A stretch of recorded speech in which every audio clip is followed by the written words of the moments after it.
ඉතින් අද කඩුවෙල නගරයට අපි ඇවිල්ලා ඉන්නේ අග්නි වගවීමත් අරගෙන. ඉතින් ඔබ දන්නවා අග්නි වගවීම කියලා කියන්නේ මිනිස්සුන්ගේ සුබ සිද්ධිය සුබ සාධනය උදෙසා කටයුතු කරන වැඩසටහනක් කියලා. ඉතින් කොහොම වුණත් අපි අද ඇවිල්ලා ඉන්නවා කඩුවෙල නගරයට. මේ ආපු වෙලාවේ අපිට හම්බ වුණා තවත් එක්කෙනෙක්. අද අපේ වැඩක් යනවා නොමිලේ සීනි පරීක්ෂා කරනවා. අපි කඩුවෙල නගරයට ඇවිල්ලා. මොකද හිතෙන්නේ? ඇත්තටම ගොඩාක්ම සතුට ගොඩාක්ම ආඩම්බරයි. ඒ කියන්නේ මම වැල්ලවායි ඉඳලා මගේ මල්ලිලා ගෙදර ගම්පහ ගිහින් එන ගමන් මේ මට හිතර ඇත්තටම රස කැවිලි ගොඩාක්ම කෑවා. මට ගොඩාක් හිතේ බයක් තිබුණා.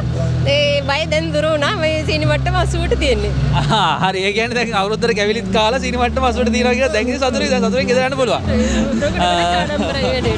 හරි. ඉතින් මොකද හිතෙන්නේ මේ වැඩේ අපේ මේ වැඩසටහන සම්බන්ධයෙන් මොකද හිතෙන්නේ? ඒ කියන්නේ ඇත්තටම මේ වගේ දෙයක් කරන එක මේ වගේ නගරයකට ඇවිල්ලා මේ වගේ සත්කාරයක් කරන එක ගොඩාක්ම පින්වතේ වැඩක් කියලා මම හිතනවා.